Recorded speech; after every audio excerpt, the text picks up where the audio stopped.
Hello, everybody, and welcome to our new episode of the podcast Way Out of Childhood Trauma.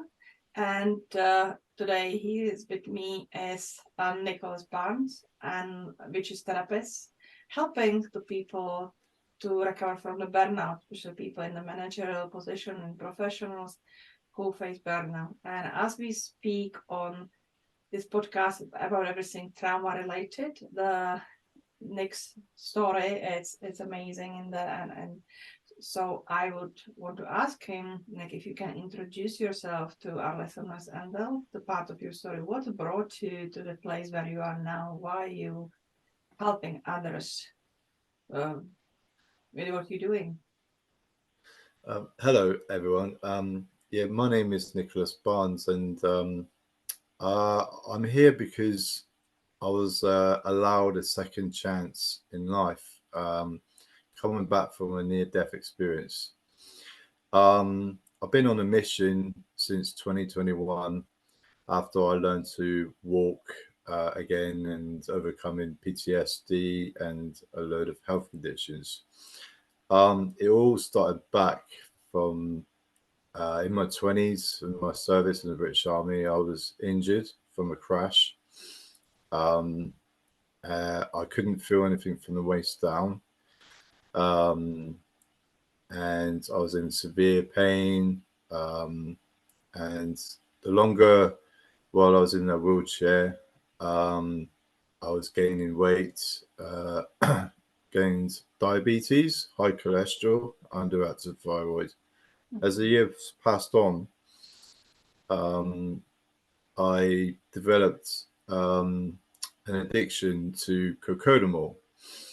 Um, a few years later, I came off flat. Um, uh, excuse me. After experiencing all that, I, my wife and I, we moved down to Hampshire, um, and when she passed away, she was diagnosed with womb cancer in 2017.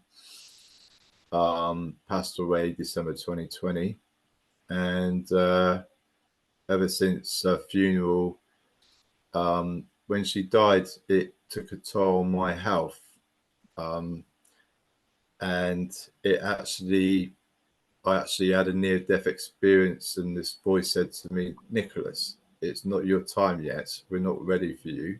Mhm. Go back." So I came back into my body, and I was in the hospital being revived, and I've been on this mission ever since, and I've been studying for it, Mhm. and now I've graduated. Yeah. Yeah, that's really moving story, showing a lot of endurance. And wanted to ask you how it is for you as the ex-soldier to admit that you has issue with the, for example, PTSD or like mental health.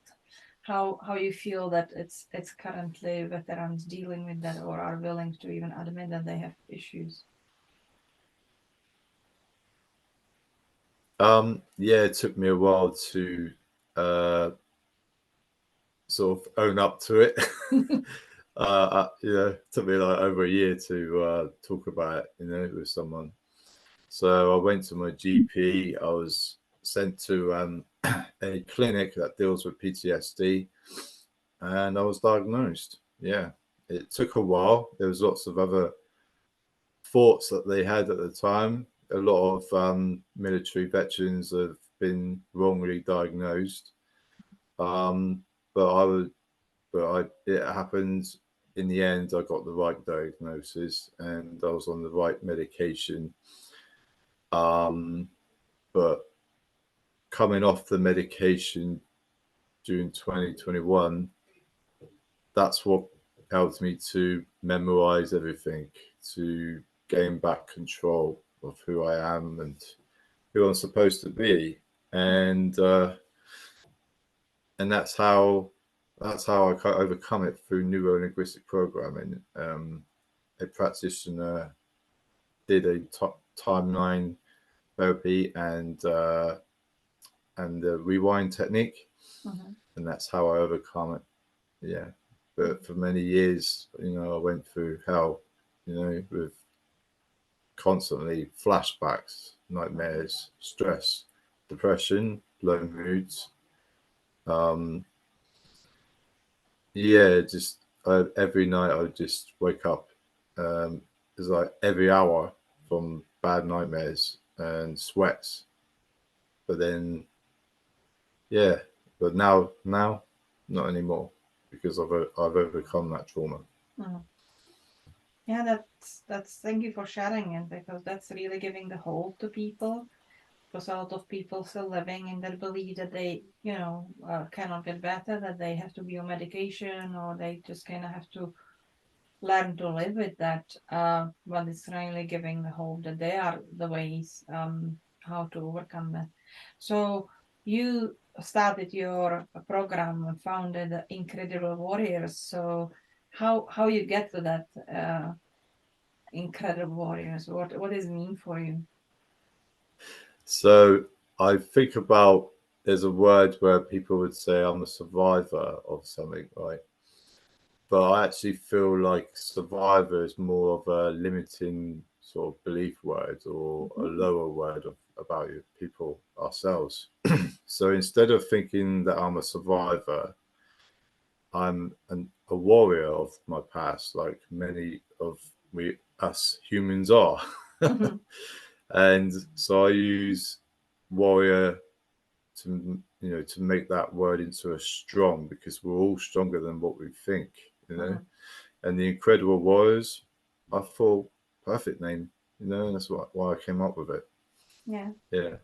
And I think that you are absolutely right. We are all stronger than we think that we are, and that yeah, I quite often also using Mm. that image of that coming from the trauma. It's like winning the battles, is it? So it's not just survival. It's like being the one who was in that battle and won and came out Yeah. alive from that. Yeah, it's absolutely right. But you didn't It's good. overcome just mental issues, is it? You overcome much more. So tell me about your story. How I know that you are not on wheelchair anymore. So how did you do that? Like. Okay, so I coaching saved my life, NLP saved my life. After overcoming those limited beliefs that I had, Mhm. I started believing in myself more. Mhm.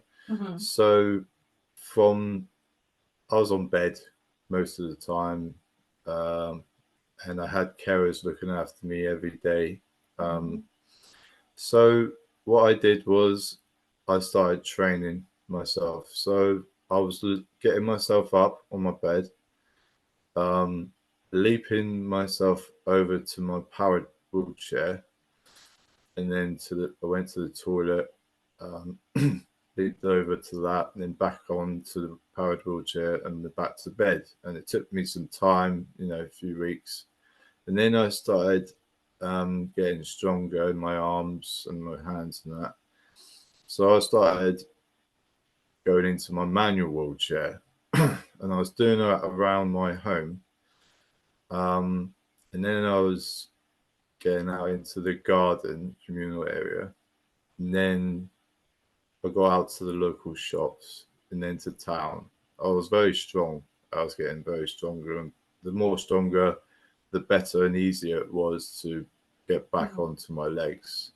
So after that manual wheelchair, I thought, nah, Nick, you need to get up, right? So I started using my crutches. So I Mhm. got up. Took me a while to get used to the balancing and that, and the strength. But I found the strength. I pray to God. I pray to Mhm. God literally every day, and God really gave me that strength. So I started sort of moving my legs, but it took. But I go back to whilst I was on that bed in that Mhm. powered wheelchair, I started to look up online how to gain feeling back in my legs and my feet and toes. Mhm.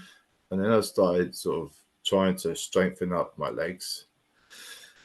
So eventually I gained movement, and that's how I got from bed to power to manual wheelchair to crutches. So then So back on crutches, I started training my legs to move.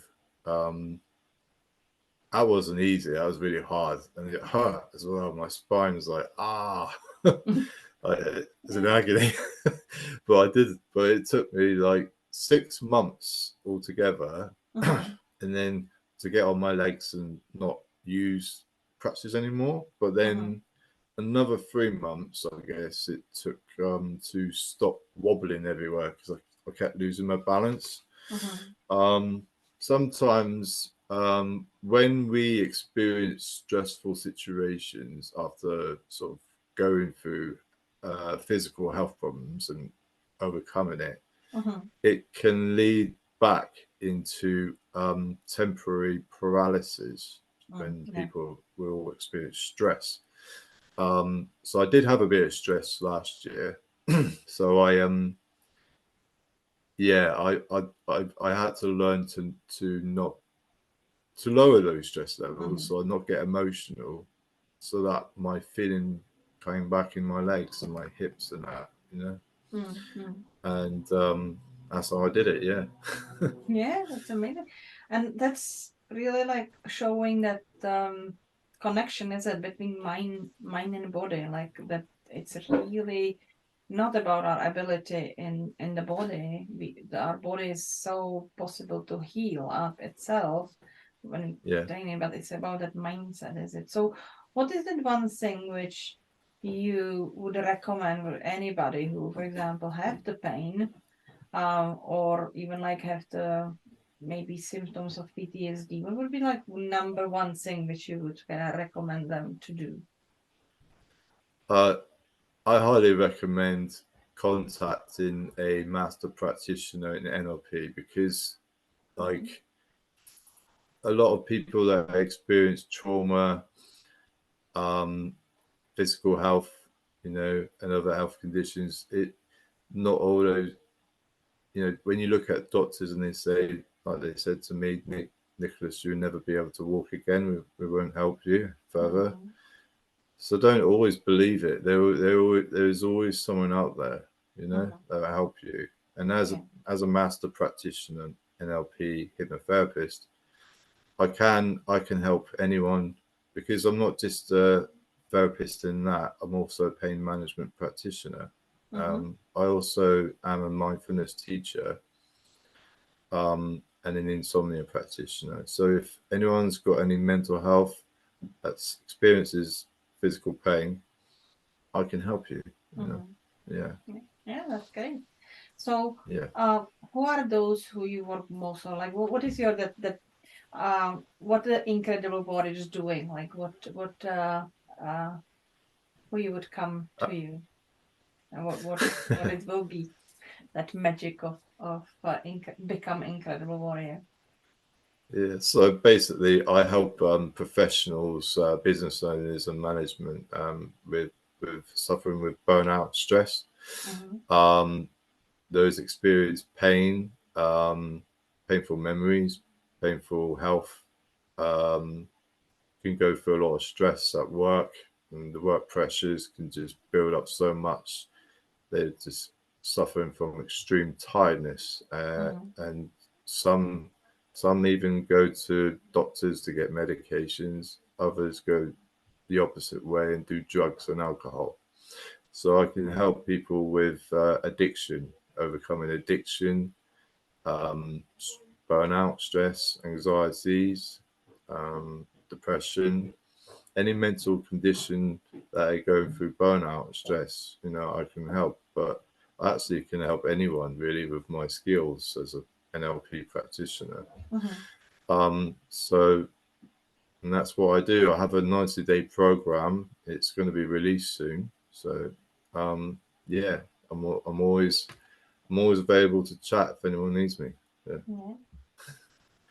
If you like, in our podcast, we always speaking about the main topic of childhood trauma, but what trauma is in all life. Do you think that if you will look on your experience, that your childhood somehow form your reactions in your adulthood, like when in your service and afterwards? Like, you will see any connection between what you believed as a child to how you acted as adult?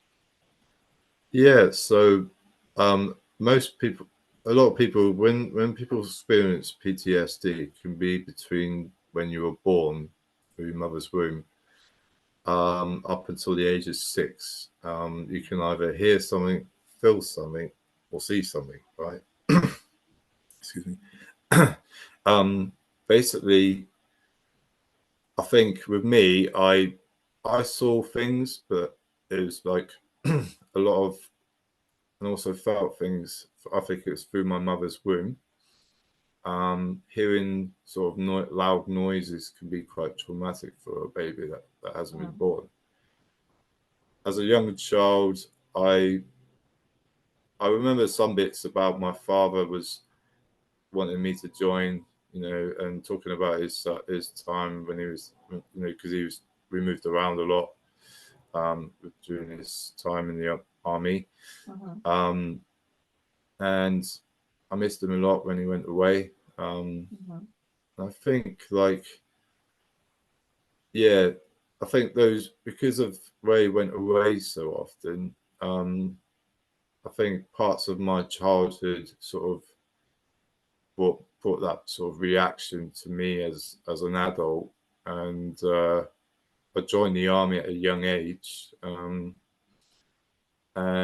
I had those beliefs. I had a lot of beliefs, limited beliefs. I was strong. I was a very strong person, but I had yeah, just, I think a lot of things were just drilled into me. As a soldier, you don't really talk about mental health, and I sort of, now I realize that I had to help me deal with it and overcome it, and but there are things that people can, you know feel like they'll never come out of it, but they can, you can, that we all can.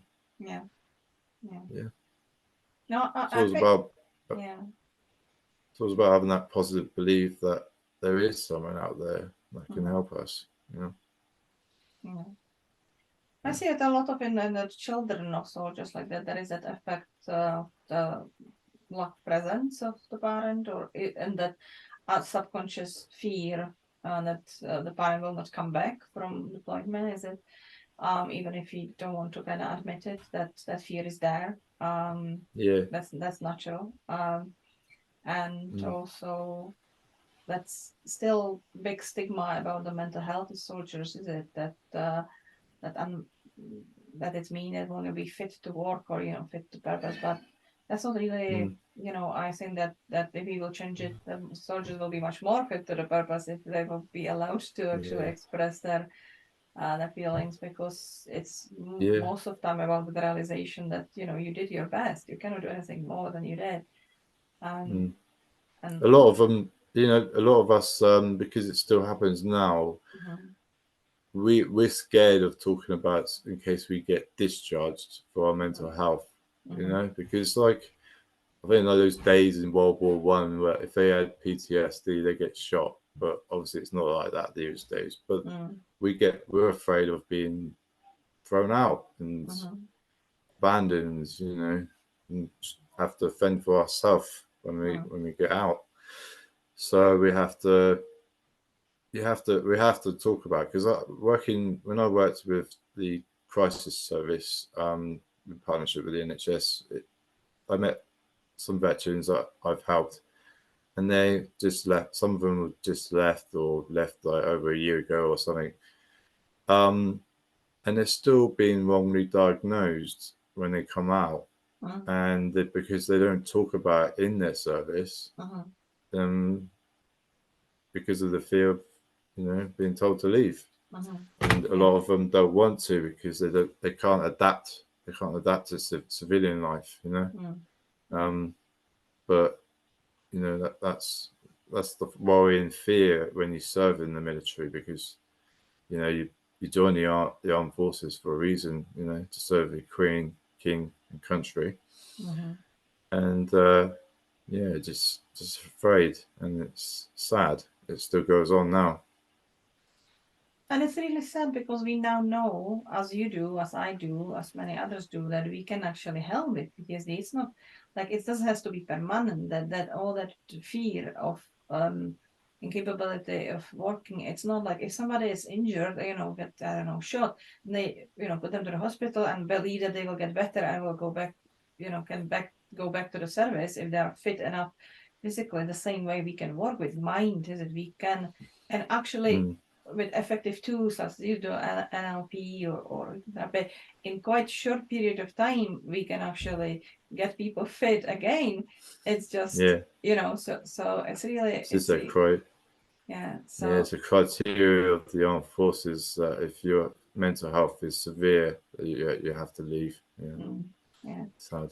So you're working with the business professionals. Like, what do you see as the symptoms of burnout? How do you tell them that, okay, now it's the time to really start doing something? What are these most common symptoms of people who has this stress burnout, and how people can recognize, because sometimes people don't really know. Yeah, so people with symptoms of it is like fatigue, tiredness, lowering energy, stress, get stressed easily, but they react to things that they didn't before. Anger, um, sweating as well, because when they're anxious about trying to get something done, they're stressed and that, and I need to get this done. I can't do it. I can't do it. I can't do this, that, and the other. If there's too much for them to do, the workload is so much that it brings out a lot of different symptoms, even physical symptoms as well. Yeah. And even insomnia. There are many sleep conditions people can go through that because it leads to more burnout, and then eventually they just crash, Yeah. and they have to use, to start using things, like drugs, alcohol, or medications, and then they lose their memory, the memory starts going as well. Because like when people experience stress or depression and that, and it's just overthinking and stuff, it makes the brain move so fast that you just can't memorize anything anymore. So, and yeah, it's not good when you're in low mood and you start being stressed with people, your work, and timing, with your work, and it's not good. So seek out a professional if you are experiencing stress and burnout. Is it that would you advise on one thing that they can do by themselves, just kind of start that process? Or then what would be the one thing you would recommend them to start doing or stop doing to start getting better? Okay. So I'd recommend practicing some mindfulness every day, every morning, every night. Um, guided meditations is good for feeling stressed and low mood and anxiety. There is one you can try for sleep too. It's called Power of Healing the Mind. So if you look that up on YouTube, you'll be able to, listen to it. Go into a room where it's dark, close your eyes, don't move anything, your limbs, any limbs, just lay there flat, maybe a pillow under your head. Okay. Um, there are other things you need to do as well by start recognizing what your behaviors, why am I doing this? What made me do this? You know, um, see, how do I sort of get through these stressful situations? How can I lower those symptoms? And that's so you can sort of set up specific goals to sort of work on things bit by bit, because you can't do the whole lot in just one, because that would just cause you more stress, especially when something doesn't go right. So you have to learn to take one step at a time. Walking, is good for you. Fresh air does you good for your body, your lungs, and everything. Exercise, the gym, because when people experience burnout, stress, they feel tired. But I actually find that going to the gym, go for a fast walk, go through the nature in the forest. That's nice. It's relaxing, peaceful. Um, because if you're able to get out there, go for walks, go running, go to the gym, swimming, it really helps your mind, both helps you both physically and mentally. Brings out the endorphins, and watch your diet. Yeah, because a lot of people can start eating junk food when you're stressed and you're feeling low in mood. They start eating chocolate or burgers and things like that, and cut out the drink and alcohol, drugs. Sorry. Yeah. Well, for sure, I agree with you. Cut out alcohol. People often have that feeling it's make them more relaxed, and it's kind of switch off some barriers. But in the opposite way, they get actually more stressed afterwards. So it's actually better to lower it than higher it. Yeah. So thank you. That's it can lead up. If people drink too much, it can lead to blackout, and then they can do some weird things without they even knowing. So it's best to avoid all that.